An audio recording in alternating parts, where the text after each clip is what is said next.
14절 말씀 오늘 함께 살펴보도록 하겠습니다. 말라기 6장 1절로 14절 교독할 때 제가 먼저 읽도록 하겠습니다. 내 이름을 멸시하는 제장들아, 나 만군의 여호와가 너에게 이르기를 아들은 그 아버지를, 종은 그 주인을 공경하나니 내가 아버지일진데 나를 공경함이 어디 있느냐? 내가 주인일진데 나를 두려워함이 어디 있느냐 하나, 너희는 이르기를 우리가 어떻게 주의 이름을 멸시하였나이까 하는도다.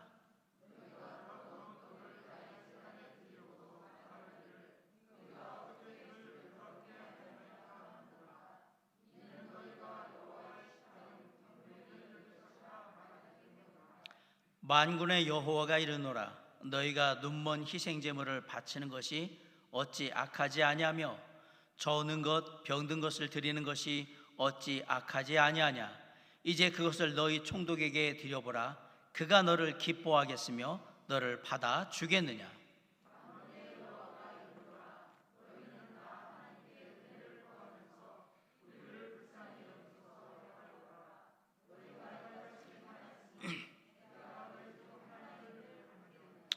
만군의 여호와가 이르노라, 너희가 내 제단 위에 헛되이 불사르지 못하게 하기 위하여 너희 중에 성전문을 닫을 자가 있었으면 좋겠도다. 내가 너희를 기뻐하지 아니하며 너희가 손으로 드리는 것을 받지도 아니하리라.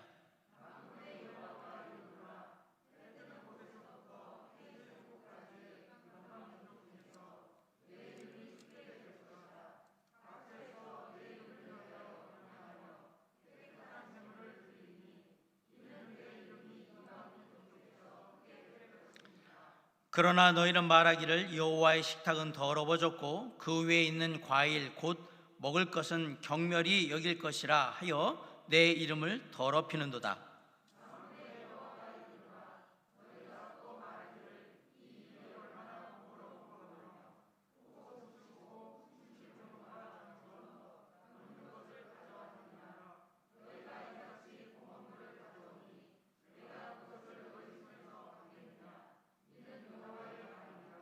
짐승떼 가운데에 수컷이 있거늘 그 소원하는 일에 흠 있는 것으로 속여 내게 드리는 자는 저주를 받으리니 나는 큰 임금이요 내 이름은 이방 민족 중에서 두려워하는 것이 됨이니라. 만군의 여호와의 말이니라. 아멘. 사랑과 은혜가 풍성하신 아버지 하나님,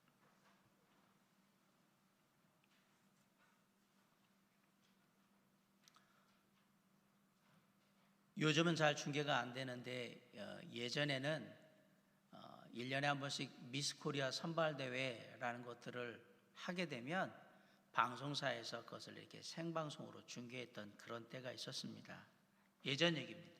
예전에 미스 코리아 선발대회가 있는 것을 TV 중계로 보던 시절에 결혼한 지 얼마 안 된 신혼부부가 그 미스 코리아 선발대회를 같이 보고 있었어요.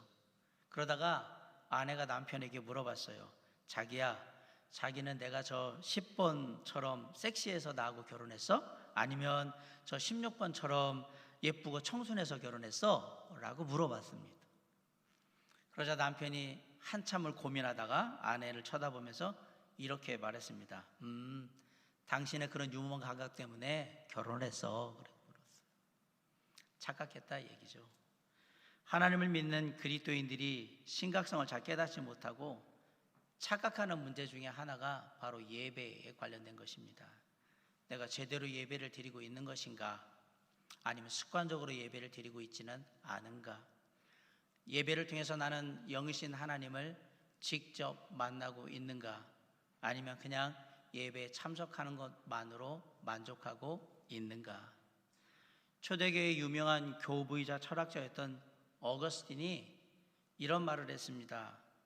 하나님을 사랑하라. 그리고 그 다음에는 마음대로 하라. 오늘 저는 이 말을 약간 바꾸려고 합니다. 하나님을 예배하라. 그리고 그 다음에는 마음대로 하라. 하나님을 사랑하는 자, 하나님을 예배하는 자는 결코 하나님의 뜻과 벗어난 일을 하지 않을 거라는 것을 확실하게 알기 때문에 어거스틴이 얘기했던 거예요. 하나님을 사랑하는 자, 마음대로 해도 된다. 오늘 본문을 잘 이해하기 위해서는 레위기, 구약 모세오경 중에 레위기에 나와 있는 제사법을 좀 이해할 필요가 있습니다. 레위기의 제사법이 규정되어 있는데 화목제나 속건제, 속죄제, 서원제 이런 것들의 제물에 관련된 그러한 규정들이 있습니다. 화목제는 하나님과 좋은 관계를 유지하기 위해서 드리는 제사이고요. 속죄제는 우리의 타락한 본성을 하나님께 아뢰면서 속죄하는 거고요. 속건제는 우리의 죄악의 본성을 따라서 삶에서 이루어지는 죄악들을 용서해 달라고 드리는 제사는 속건제. 서원제는 하나님께 뭔가 바라는 게 있는데 하나님께서 이것을 제게 해주시면 제가 이렇게 하나님께 하겠습니다 라고 약속하는 제사는 서원제, 이렇게 말씀을 드립니다. 흔히 이스라엘 백성들이 제사의 제물을 가지고 가면 흠없는 수컷만 드린다라고 다 오해를 하고 계신데 제사법에 따라서 규정이 조금씩 다릅니다. 화목제 같은 경우에는 수컷이나 암컷 가운데서 흠없는 것을 드리도록 그렇게 되어 있고요. 속건제는 오직 암컷 가운데 흠없는 것을 드리도록 되어 있습니다. 그 외의 모든 제사들은 흠없는 수컷을 드리게 되어 있고 서원제도 흠없는 수컷을 드릴 수 있도록 그렇게 규정이 되어 있습니다. 고대 중근동에서는 목축을 하는 사람들이 많았는데 목축을 많이 하다 보니까 제물로 가축을 쓰게 되겠죠. 그런데 그 가축을 제물로 쓸 때 보다 비싸고 가치 있고 소중한 것은 수컷이 아니라 암컷이었습니다. 왜냐하면 새끼를 많이 낳게 하기 위해서는 뭐가 필요하냐면 암컷이 필요한 거죠. 수컷은 조금만 있어도 되지만 암컷은 많이 있어서 새끼를 많이 낳으면 그만큼 가산이 번성하는 거기 때문에 암컷이 더 중요했단 말이에요. 또한 암컷은 사람들에게 우유도 내줍니다. 그리고 가축들이 어린 새끼를 낳으면 암컷은 가축들 새끼를 다 돌보는 그러한 역할을 하기 때문에 절대적으로 암컷이 더 많아야 됐던 거예요. 바로 이런 이유 때문에 소나 양이나 염소의 암컷이 수컷보다 훨씬 더 비싸고 더 소중한 가치를 가지고 있었던 거예요. 그러므로 오늘 암컷을 제물로 쓰는 속건제 같은 경우에는 이런 거예요. 우리의 삶에서 어떤 우리가 죄악을 범했을 때 그것을 인해서 우리가 제사를 드리게 되면 네가 가지고 있는 제물 중에 아주 중요한 거를 뺏는 거거든요. 뺏는다고 그러니까 제물로 내리는 거거든요. 바꿔 얘기하면 너희가 죄를 범하면 그것이 너의 경제적인 손실로 반드시 이어지게 될 거라는 것을 의도적으로 암시하면서 암컷을 드리게 했던 거예요. 아까 말씀드리면 암컷을 드리게 되면 번식을 할 수 있는 암컷이 없어지는 거기 때문에 경제적인 손실이 크잖아요. 그럼 바꿔 얘기하면 경제적인 손실이 이렇게 큰 걸 알면 죄를 지면 안 된다라는 교훈을 주기 위해서 그렇게 했다라는 사실이에요. 다른 제물에서는 수컷, 암컷 다 쓰는데 서원제만큼은 그렇게 했다라는 사실을 알게 돼요. 이게 다 어떤 목축과 관련돼서 그리고 목축을 하는 사람들을 배려해서 여러 가지 것들을 생각하는 그런 규정이었던 겁니다. 그런데 레위기에서 드리는 모든 제사에 공통적으로 적용되는 철저하게 적용되어야 되는 한 가지 원칙이 있습니다. 그 원칙은 뭐냐면 흠없이 온전한 제물을 드려야 한다. 이것은 변하지 않는 원칙이었어요. 오늘 본문에 나오는 서원 제물도 마찬가지예요. 그 당시 백성들은 제사를 드릴 때 흠없는 수컷이 있음에도 불구하고 하나님께 드릴 때에 서원제를 드릴 때 흠없는 것을 드려야 되는데 열등하고 흠 있는 그런 제물을 하나님께 가져다 드렸던 거예요. 레위기에서 분명히 서원제를 드릴 때에는 흠없는 것을 드리라고 했고요.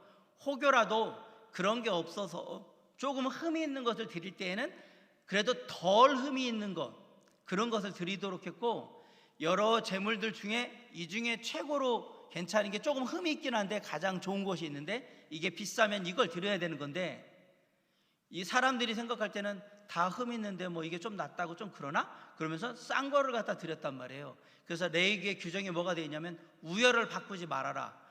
비록 있는 재물이 이거밖에 없어서 이 중에 조금 흠 있는 것을 드린다 할지라도 가장 좋은 것을 드려야지 거기서 가장 안 좋은 걸 드리는 이런 우열을 바꿔서 드리면 안 된다라는 규정도 있었던 겁니다. 근데 이스라엘 백성들은 그것조차도 아까웠던 거예요. 흠없는 것을 드린다라고 할 때.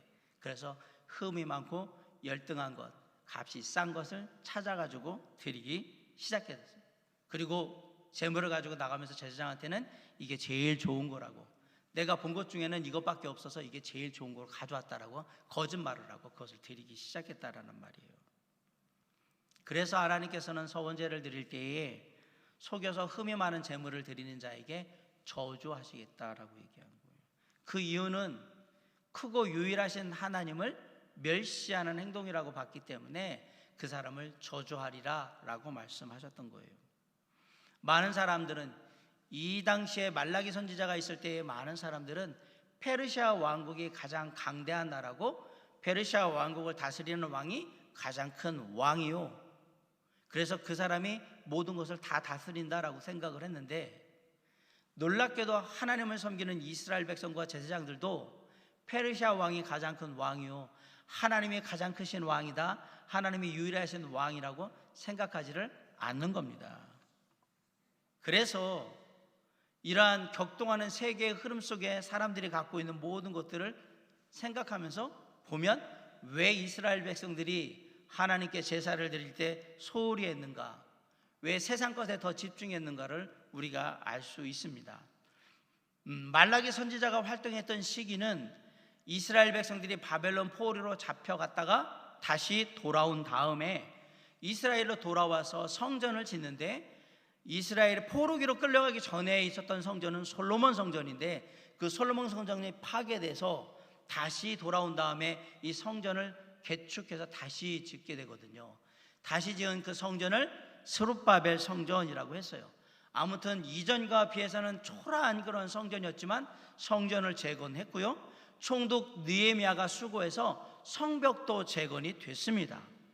그렇게 나름 갖추고 나서 바벨론에서 돌아와가지고 처음으로 하나님의 성전에서 예배를 드릴 때에 그 마음이 얼마나 감격이 있고 벅찼겠는가 한번 생각해 보시기 바랍니다.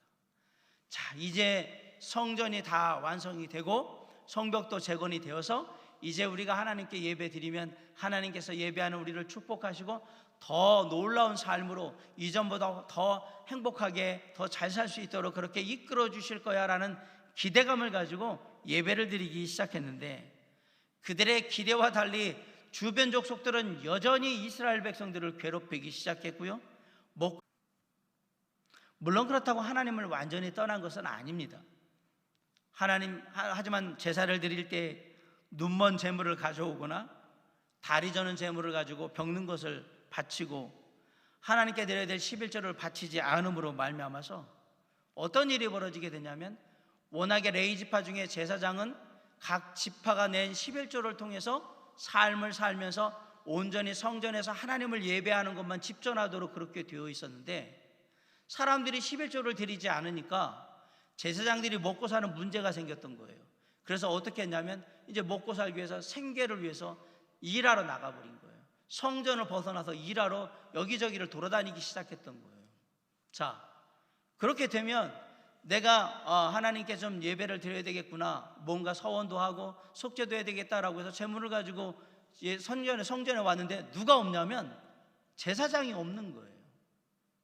제사장이 없으니 일반 백성들이 예배를 드릴 수가 없고, 그러다 보니까 안 드리나 보네? 그리고 안 오고, 안 오니까 재물은 없고, 있을 때는 안 오고 없을 때는 오고, 막 이런 식의 악순환이 계속해서 벌어지기 시작했던 거예요.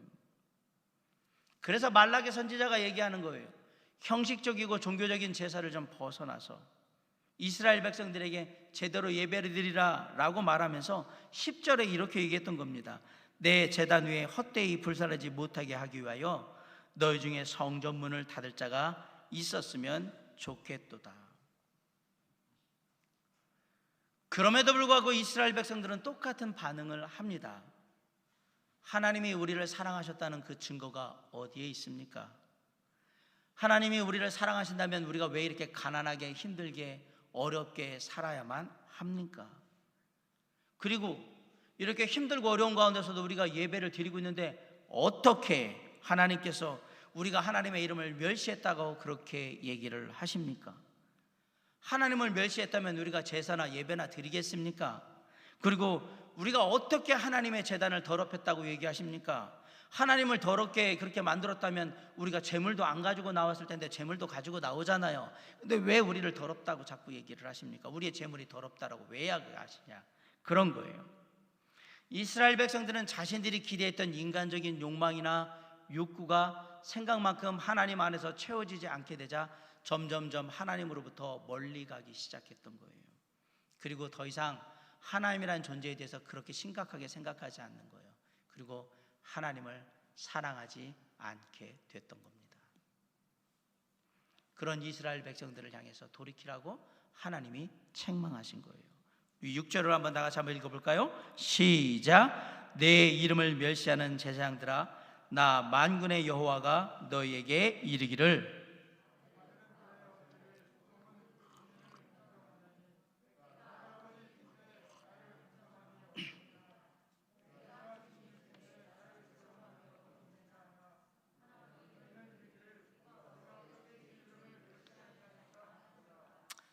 하나님이 이스라엘 백성들을 책망했습니다.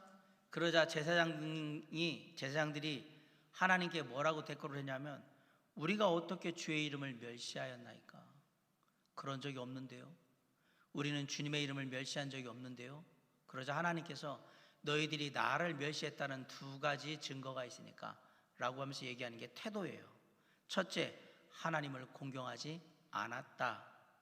두 번째는 하나님을 두려워하지 않는다. 이게 너희들이 나를 멸시한다는 증거다. 그 누구보다도 하나님을 공경하고 두려워해야 하는 제사장들이 언제 우리가 하나님을 그렇게 했다고 멸시했다고 지금 저희들한테 얘기하세요? 이렇게 얘기할 정도라면 과연 일반 백성들은 얼마나 하나님을 멸시하고 있었을까? 아마 나름 짐작이 되겠지요. 백성들이 하나님을 공경하지 않고 하나님을 멸시하는 내용들이 7절부터 14절까지 하나님의 독백을 통해서 다 나와 있어요. 너희가 더러운 떡을 나의 제단에 드리고도 말하기를 우리가 어떻게 주를 더럽게 하였나이까 하는도다. 이는 너희가 여호와의 식탁을 경멸히 여길 것이라 말하기 때문이라. 만군의 여호와가 이르노라. 너희가 눈먼 희생제물을 바치는 것이 어찌 악하지 아니하며 저는 것 병든 것을 드리는 것이 어찌 악하지 아니하냐. 이제 그것을 너희 총독에게 드려보라. 그가 너를 기뻐하겠으며 너를 받아 주겠느냐. 만군의 여호와가 이르노라. 너희는 나 하나님께 은혜를 구하면서 우리를 불쌍히 여기소서 하여보라. 너희가 이같이 행하였으니 내가 너희 중 하나인들 받겠느냐. 만군의 여호와가 이르노라. 너희가 내 제단 위에 헛되이 불사르지 못하게 하기 위하여 너희 중에 성전문을 닫을 자가 있었으면 좋겠도다. 내가 너희를 기뻐하지 아니하며 너희가 손으로 드리는 것을 받지도 아니하리라. 만군의 여호와가 이르노라. 해 뜨는 곳에서부터 해 지는 곳까지의 이방 민족 중에서 내 이름이 크게 될 것이라. 각처에서 내 이름을 위하여 분향하며 깨끗한 제물을 드리리니 이는 내 이름이 이방 민족 중에서 크게 될 것임이니라. 그러나 너희는 말하기를 여호와의 식탁은 더러워졌고 그 외에 있는 과일 곧 먹을 것은 경멸히 여길 것이라 하여 내 이름을 더럽히는도다. 만군의 여호와가 이르노라. 너희가 또 말하기를 이 일이 얼마나 번거로운고 하며 코웃음치고 훔친 물건과 저는 것과 병든 것을 가져왔느니라. 너희가 이것이 봉헌물을 가져오니 내가 그것을 너희 손에서 받겠느냐. 이는 여호와의 말이니라. 짐승떼 가운데에 수컷이 있거늘 그 서원하는 일에 흠 있는 것으로 속여 내게 드리는 자는 저주를 받으리니 나는 큰 임금이요 내 이름은 이방 민족 중에서 두려워하는 것이 됨이니라. 만군의 여호와의 말이니라. 7절부터 14절의 내용은 간단합니다. 너희들이 지금 드리는 그 제물 가지고 지금 너희들을 다스리는 총독에게 가가지고 한번 주면 과연 총독이 받을 거라고 생각하느냐? 안 받을 거다.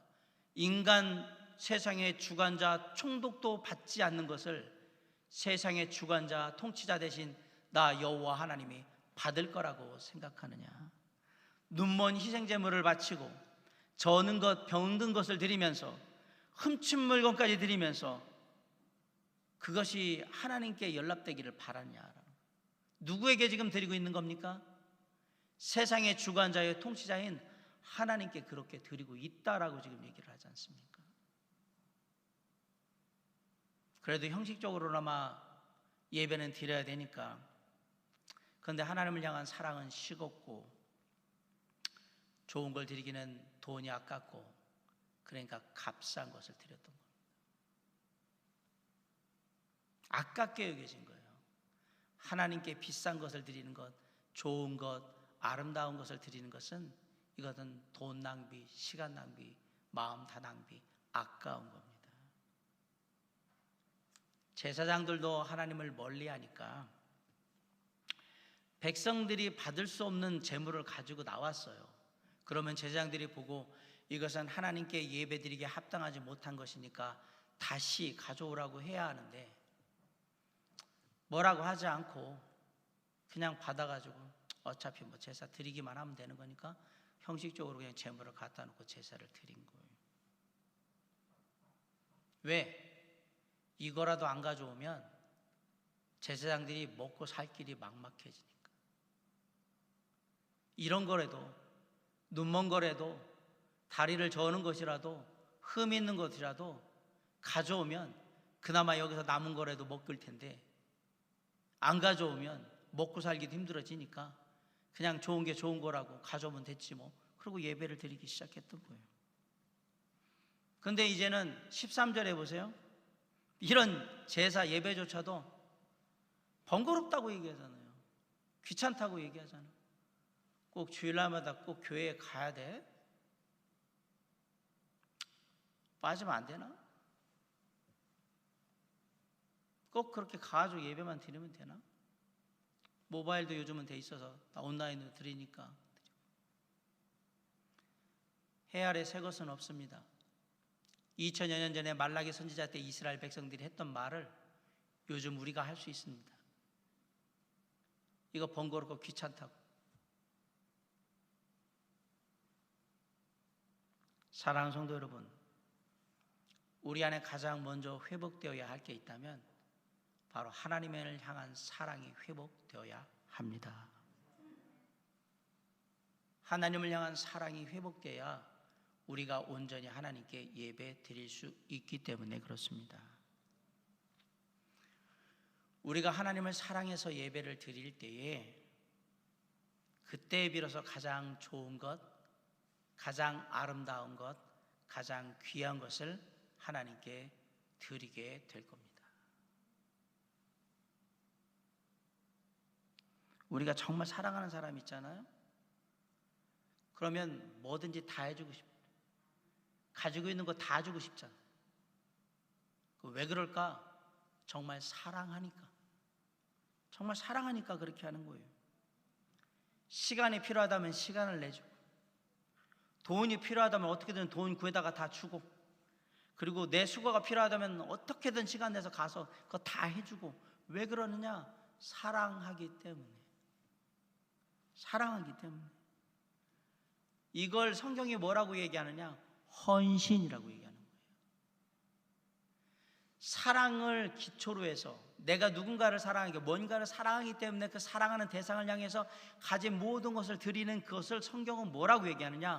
헌신이라고 얘기하는 거예요. 헌신은 내 할 일 다 하고 내가 놀고 싶은 거 다 놀고 남은 시간에 하는 게 헌신이 아닙니다.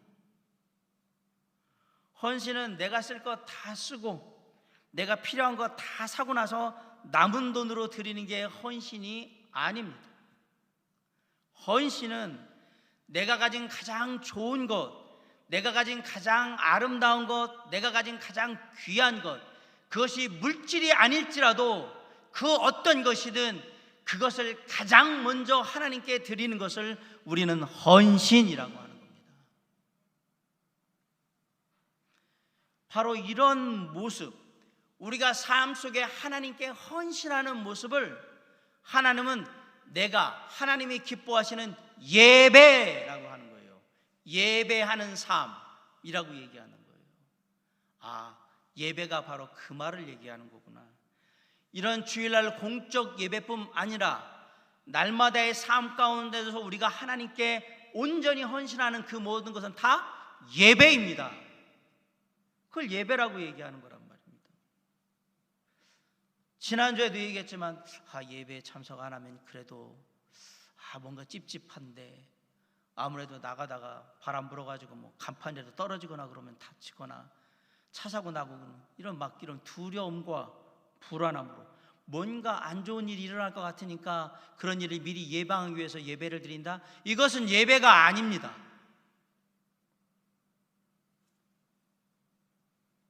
저희 교회는 안 그렇지만 다른 교회들 예배 헌금 이렇게 해가지고 명단에 주보에다가 11조 누가 냈고 감사헌금 누가 냈고 막 이래서 이거 괜히 또 이런 거 안 내면 누구는 11조도 안 냈네, 감사헌금도 안 냈네, 선경금도 안 냈네, 이런 얘기 듣기 싫으니까, 또 그래도 하나님께서 심은 대로 거둔다고 하시니까 나도 좀 축복 좀 받고 이래야 되겠지 라고 해서 하나님께 우리가 헌금을 드리고 있다면 이건 헌금이 아닙니다. 제가 가끔 얘기 드리잖아요. 하나님은 거지가 아니라고. 적선하듯이 그렇게 하나님께 하시면 안 돼요. 하나님은 그거 하나도 없어도, 저와 여러분이 드리는 헌금이나 이런 거 하나도 없어도 아무 문제 없으신 분이에요. 인심 쓰듯이 적선하듯이 그렇게 하지 마세요. 그건 헌금이 아니에요. 헌금은, 헌신은 가장 좋은 것, 가장 귀한 것, 가장 아름다운 것을 제일 먼저 하나님께 드리는 거지, 적선을 하는 게 헌금이나 헌신이 아니란 말입니다. 우리가 예배에 나와서 세상에서 노래방 가면 있는 감정, 없는 실력 다 끌어가지고 그냥 맛깔나게 그냥 막 노래 부르고 막 그러는데, 주일날 예배에 와서 하나님을 찬양해? 그런데 부르는 둥 마는 둥, 그건 찬양이 아닙니다. 죄송하지만 그건 찬양이 아닙니다. 찬양이라고 할 수가 없습니다. 우리가 노래방에서 쏟는 그 실력의 반만이라도 여기서 쏟아야 되는데 안 쏟죠. 그렇게 찬양하면 역사가 일어나요. 우리의 온 마음을 다하여 하나님을 찬양하면 반드시 역사가 일어납니다. 제가 조금 이따가 말씀으로 알려드릴게요. 이렇게 온전히 헌신되지 않고 그냥 대충 이렇게 가는 그런 예배, 그런 예배를 우리 주님은 받으시지 않으시고요, 경멸하고 그렇게 멸시하는 걸 여길 것이라고 말씀하셨어요. 그 경고하셨어요. 아모스 5장 21절로 24절에 이렇게 말씀하셨어요. 내가 너희 절기를 미워하여 멸시하며 너희 성회들을 기뻐하지 아니하나니, 너희가 내게 번제나 소제를 드릴지라도 내가 받지 아니할 것이요, 너희의 살진 희생의 화목제도 내가 돌아보지 아니하리라. 네 노랫소리를 내 앞에서 그칠지어다. 네 비파 소리도 내가 듣지 아니하리라. 오직 정의를 물같이 공의를 마르지 않는 강같이 흐르게 할지어다. 아모스 5장 24절에 말하는 정의는 하나님의 의, 하나님이 원하시는 바를 말하는 거예요. 내가 원하는 것이 있다라는 얘기예요. 공의는 뭐냐면 내가 원하는 기준에 맞지 않으면 내가 심판하겠다, 이게 공의예요. 공의를 마르지 않는 강같이 흐르게 할지어다. 너희가 이런 식으로 예배하면 내가 원하는 예배가 아니기에 내가 반드시 심판할 거다, 이 얘기를 한 거예요. 무섭지 않습니까? 하나님이 원하시는 예배가 아닌 예배는 하나님이 심판하신다고 지금 아모스 선지자를 통해서 우리에게 얘기하고 계신 거예요. 이런 예배는 하나님의 이름을 빙자한 종교 활동인 겁니다. 하나님은 종교 활동을 원하지 않으십니다. 하나님은 참된 예배를 원하십니다. 신앙의 부흥은 예배의 부흥과 직결되어 있습니다. 예배가 살아나면 신앙은 당연히 살아나게 되어 있어요. 거꾸로 신앙이 살아있는 사람은 예배를 잘 드릴 수밖에 없어요. 이건 똑같이 같이 가기 때문에 그래요.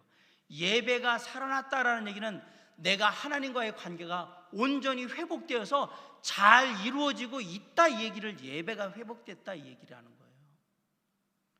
그런데 이 모든 것의 출발점이 뭐냐? 하나님을 향한 사랑입니다. 사랑하면 할수록 예배 드리게 되고, 하나님을 사랑하면 할수록 헌신하게 되는 거예요. 내가 예배에 대한 열정이 식어갑니까? 하나님의 사랑이 식었다라는 얘기입니다. 내가 하나님에 대한 헌신이 부족합니까? 내 안에 하나님을 향한 사랑이 이제 사그라들고 있다라는 얘기입니다. 몸된 교회와 영혼들을 향한 섬김이 부족합니까? 내 안에 나를 사랑하신, 나를 죽기까지 섬겨주신 예수 그리스도의 사랑이 사라지고 있다라는 얘기입니다. 내가 너를 사랑한 것 같이 너희도 서로 사랑하라고 했는데 사랑이 없으니까 사랑을 주지를 않는 거죠. 이 모든 문제는 다른 데서 오는 게 아니에요. 하나님을 향한 우리의 사랑이 식었기 때문에 지금 문제가 온 거예요. 그렇기 때문에 진정한 신앙의 회복을 원하거나 내 삶에 참된 예배의 회복을 원한다면 하나님을 향한 사랑을 먼저 회복해야 하는 거예요. 나의 삶의 그 어떤 것과 상관없이 내가 하나님을 사랑합니다. 내가 있는 이곳에서 하나님을 사랑하는 마음으로 겸손히 예배합니다. 예배자의 삶을 삽니다. 아울러서 우리가 예배를 드린다고 해서 다 예배가 아닙니다. 어떤 예배는 하나님이 받으시는 예배가 있고 어떤 예배는 하나님이 받지 않으시는 예배가 있습니다. 창세기 4장에 보면 가인과 아벨이 똑같이 준비를 해서 예배를 드리는데 놀랍게도 나중에 하나님께서 가인의 예배는 받지 않으셨습니다. 왜 받지 않으셨을까? 히브리서 11장 4절에 보면 히브리서 기자가 그 이유를 이렇게 얘기해요. 가인은 믿음이 없이 예배를 드렸기 때문에, 제사를 드렸기 때문에. 이 말이 뭐예요? 믿음이 없다라는 얘기는 하나님을 사랑하지 않는다 이 얘기입니다. 하나님을 사랑하지 않으니까 최선을 다하지 않았더라는 얘기입니다. 최선을 다하지 않는다는 얘기는 결국 그 대상이, 예배의 대상이 내가 사랑하는 대상이 아니라는 얘기죠. 히브리서 11장 26절에 얘기했잖아요. 믿음이 없이는 기쁘시게, 하나님을 기쁘시게 못한다. 왜 하나님이 기뻐하지 않을까? 믿음이 없다라는 얘기는 하나님을 향한 사랑이 없다는 말과 똑같은 말이니까 하나님이 기쁘지 않은 거예요. 사랑하는 성도 여러분, 한번 생각해 보세요. 앞에 누군가가 있는데 이 사람이 나를 정말 사랑하지 않는 걸 내가 너무나 잘 알아요. 근데 입으로는 계속 얘기해요. 내가 사랑해, 사랑해. 완전 사기를 쳐요. 거짓말을 해요. 근데 내가 그걸 들어오고 있어야 돼요. 계속 들으면 여러분들이 역겹다는 생각을 하실 거예요. 믿음이 없다라는 얘기는 하나님을 더 이상 사랑하지 않는다라는 얘기입니다.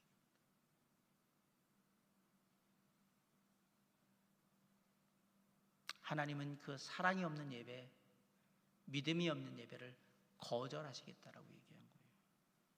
그런데 이스라엘 백성들이 사랑도 없는데 믿음도 없는데 그냥 제물 드리고 형식적으로 종교적인 행사로 예배를 자꾸 드리러 오니까 하나님이 너무나도 그게 싫으셨던 거예요. 그래서 뭐라고 얘기했습니까? 우리 한번 10절 한번 다 같이 한번 읽어볼까요? 10절. 자, 시작. 만군의 여호와가 이르노라.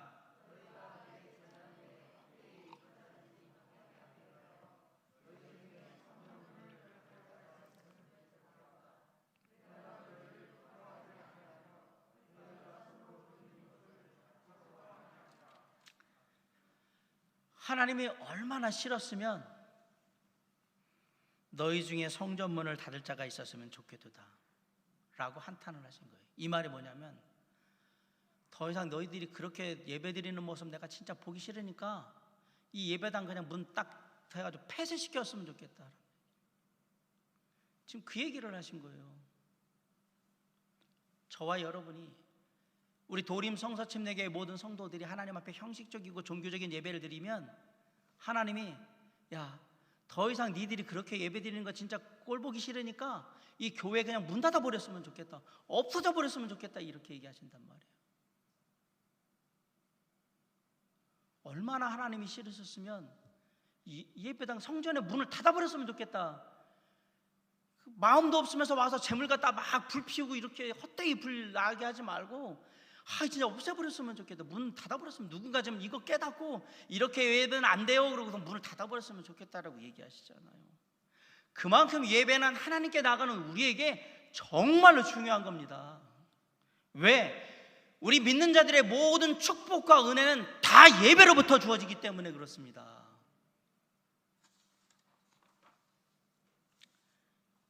역사상 가장 축복받고 선한 일을 많이 한 존경받는 크리스천으로 불리는 사람이 있습니다. 미국의 존 데이비슨 록펠러라는 사람이에요. 물론 이분에 대한 평가는 여러 가지가 많이 있어요. 사업가로서 뭐 어떻다 저떻다 얘기인데, 근데 이분이 이렇게 부자가 된 이유가 있어요. 지금도 록펠러 가문, 록펠러 재단의 재산은 어마무시합니다. 세계에서 제일 많으니까. 여러분 잘 아는 마이크로소프트의 빌 게이츠 회장이 세계에서 개인으로 제일 부자라고 하는데 178조 원을 가지고 있어요, 재산으로. 그러면 이 록펠러 재단이 갖고 있는, 가문이 갖고 있는 재산이 얼마냐? 8경 4천조예요. 8경 4천조. 우리나라 1년 예산 600조 좀 넘을 거거든요. 우리나라 같은 나라는 몇십 개를 사고도 남아요, 이 사람들이 갖고 있는 돈으로. 그러면 록펠러라는 사람이 어떤 사람이냐? 이 사람이 세 가지 놀라운 일을 이루었어요. 록펠러는 첫째, 가장 가난한 가정에서 태어나서 세상에서 가장 부자가 됐어요. 두 번째, 역사상 가장 많은 돈을 선한 일을 위해서 기부한 사람이 바로 이 록펠러입니다. 세 번째, 98살까지 장수를 했는데 치아가 하나도 상한 게 없습니다. 우리가 오복 중에 하나라는 이 놀라운 일이죠. 근데 이렇게 록펠러가 부자가 되면서 존경받았던 세 가지 중요한 이유가 있습니다. 첫째, 매일 성경을 읽는 것을 그치지 않았다. 두 번째, 온전한 11조의 생활을 했는데 때로는 10의 9조까지도 하나님께 드렸답니다. 세 번째가 아주 중요한데요, 주일 예배를 한 번도 빼먹지 않았다. 98년 동안 살면서 죽을 때까지, 죽기 전까지 주일 예배를 단 한 번도 빼먹지 않았대요. 그리고 록펠러는 항상 예배 시작 40분 전에 교회에 와서 제일 앞자리에 앉았대요. 그래서 한 번은 기자가 물어봤대요.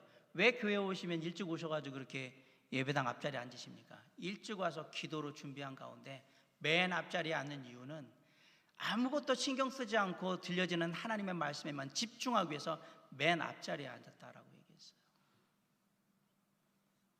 주일날은 무슨 일이 있어도 예배드린 것 이외에는 아무것도 하지 않았습니다. 어느 날 대통령이 좀 만나자고 일요일날 오라고 했는데 저 예배드려야 되니까 못 갑니다 라고 해서 안 갔어요. 그리고 어느 날은 주일날 회사가 공장이 불이 났어요. 큰 공장이. 그런데 나 예배드려야 되니까 알아서 하라고 해서 안 갔어요. 보통 사람하고 다르죠. 이 사람에게 하나님이 축복하신 이유가 있어요.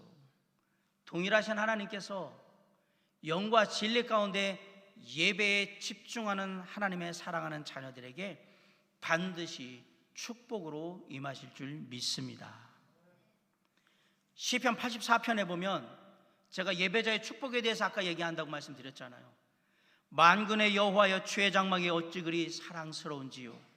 내 영혼이 여호와의 궁정을 사모하여 쇠약하며 내 마음과 육체가 살아계시는 하나님께 부르짖나이다. 나의 왕 나의 하나님 만군의 여호와여, 주의 제단에서 참새도 제 집을 얻고 제비도 새끼들 보금자리를 얻었나이다. 주의 집에 사는 자들은 복이 있나니 그들이 항상 주를 찬송하리이다. 주께 힘을 얻고 그 마음에 시온의 대로가 있는 자는 복이 있나이다. 그들이 눈물 골짜기로 지나갈 때에 그곳에 많은 샘이 있을 것이며 이른 비가 복을 채워 주나이다. 그들은 힘을 얻고 더더 나아가 시온에서 하나님 앞에 각기 나타나리이다. 만군의 하나님 여호와여, 내 기도를 들으소서. 야곱의 하나님이여, 귀를 기울이소서. 우리 방패이신 하나님이여, 주께서 기름 부으신 자의 얼굴을 살펴보옵소서. 주의 궁정에서의 한날이 다른 곳에서의 첫날보다 나은즉 악인의 장막에 사는 것보다 내 하나님의 성전 문지기로 있는 것이 좋사오니 여호와 하나님은 해요 방패이시라. 여호와께서 은혜와 영화를 주시며 정직하게 행하는 자에게 좋은 것을 아끼지 아니하실 것임이니이다. 만군의 여호와여, 주께 의지하는 자는 복이 있나이다. 믿으십니까? 믿으십니까? 믿는 자는 예배자가 될 것입니다. 주의 장막을 사모하는 자, 하나님의 궁정에 머무르기 원하는 자, 주의 집에 사는 자, 주를 의지하는 자, 다 예배자입니다. 다 예배자라고요. 복이 있을 거라고 얘기하잖아요. 하나님의 말씀이 거짓이 아닌 이상 예배자에게는 반드시 하나님의 축복이 있습니다. 저는 영적인 축복만 얘기하는 거 아니에요. 물질적으로, 인간적으로 많은 축복을 반드시 받게 될 거예요. 믿으시기 바랍니다. 예배자에게 하나님의 축복이 있습니다. 믿으세요. 내 대에 없다고요? 걱정하지 마세요. 자녀에 대해 반드시 축복하실 거예요. 주님은 대대로 복을 내리신다고 분명히 약속하셨어요. 누구에게? 주님을 믿는 자에게, 주님을 예배하는 자에게, 주님을 의지하는 자에게. 믿으시기 바랍니다. 이스라엘 백성들은 이 믿음이 사라졌다는 얘기예요. 그러니까 하나님을 향한 사랑도 식어갔던 거예요. 약속의 말씀이 믿어지지 않으니까 믿음은 사라지는 거고, 믿음이 사라지니까 하나님을 사랑하는 마음도 없는 거죠. 그런데 예배는 드려야 되겠으니까 형식적으로나마 와서 시간을 때웠던 거예요. 아무 제물이나 갖다 드리면서 제물 드리는 신용이나 했던 거예요. 하나님이 그 예배를 받지 않으시겠다고 지금 말라기 선지자를 통해서 우리에게 경고하고 계신 겁니다. 이제 돌이켜라. 우리가 오늘 말라기 선지자가 저와 여러분에게 하신 이 하나님의 말씀을 듣고 우리의 삶의 태도를 돌이킨다면 우리에게 저주가 될 수 있었던 것이 축복으로 변하게 될 겁니다. 우리에게 하나님이 책망하실 많은 것이 있을 텐데 이것들이 하나님의 은혜로 바뀌게 될 것입니다. 하나님은 언제나 우리 마음의 중심을 보시는 분입니다. 우리가 가진 모든 것들을 통해서 세상의 그 어떤 존재보다도 크신 하나님, 유일하신 하나님을 우리가 예배한다면 하나님께서는 기뻐 받으시며 반드시 우리에게 돌려주실 겁니다. 믿으시기 바랍니다. 하나님을 정말 사랑해서, 내가 정말 하나님을 좋아해서, 너무너무 주님을 사랑해서 우리가 하나님 앞에 예배 드리러 나온다면 그 어떤 재물이 아깝겠냐? 더 못 드리는 게 한스럽고 더 잘 못하는 게 죄송할 뿐이지 뭐가 아깝겠냐? 우리 주 예수 그리스도 하나님께서 나를 구원하셔서 하나님의 자녀 삼으신 그 사랑과 은혜만으로도 내가 모든 것을 다 드려도 갚을 수 없는 그 사랑과 은혜인데 뭐가 아깝겠냐라는 얘기예요. 그래서 찬송가 기자가 이렇게 얘기했죠. 하늘을 두루마리 삼고 바다를 먹물 삼아도 한없는 하나님의 사랑 다 기록할 수 없겠다라고. 왜? 그 크신 사랑 생각할 때 내 무엇이 아깝겠으며 내 것이 얼마나 주님께 기쁨이 되겠나 생각하면 늘 안타까웠던 거예요. 늘 어떻게 하면 더 많은 것들을 주님께 드리며 주님께 가지고 나아갈 수 있을까? 무엇을 드릴 수 있을까? 고민했던 거예요. 하나님의 사랑이 너무 큰 사랑이니까. 사랑하는 성도 여러분, 과부의 두 랩돈을 생각해 보십시오. 중요한 건 물질의 문제가 아니에요. 하나님은 그 마음 안에 주님을 향한 간절한 사랑과 소망이 담겨 있기를 원하는 거예요. 우리가 날마다 드리는 예배 가운데 정말 그 절절한 사랑으로 주님 앞에 나와서 우리가 빈손으로 나온다 할지라도 주님은 우리의 예배를 기뻐 받으시리라고 믿습니다. 너무 기뻐하실 거예요. 네가 나를 사랑하는구나. 네가 나를 사랑함으로 이 시간 정말 간절히 예배하는구나. 내가 너의 예배를 받으리라. 그리고 내가 너에게 너의 것을 다시 돌려주리라. 우리에게 베푸신 하나님의 크신 사랑과 은혜에 합당한 예배를 드리시기 바랍니다. 정말로 주님을 사랑하는 마음으로 내가 가진 가장 좋은 것, 내가 가진 가장 귀한 것, 그것조차도 전혀 아깝지 않은 마음으로 주님께 드리는 그런 예배가 저와 여러분의 드려지는 예배가 될 수 있기를 간절히 축원합니다. 그런 마음으로 우리가 하루하루의 삶을 주님 앞에 이루어 나아갈 때에 어느 순간 예배 가운데 임재하셔서 우리를 이끄시고 우리를 축복하시는 주님의 놀라운 사랑의 수고, 은혜의 역사, 믿음의 증거들이 저와 여러분의 삶에 나타나게 될 것입니다. 사랑하는 성도 여러분, 우리의 삶의 예배를 다시 온전히 회복하여서 예배를 통해 하나님의 예배하신 축복을 풍성히 경험하고 더욱더 이 땅의 험난한 삶 속에서도 굳건하게 주님의 길을 걸어가며 승리하는 저와 여러분이 될 수 있도록 주께서 도우시기를 주님의 이름으로 간절히 축원합니다.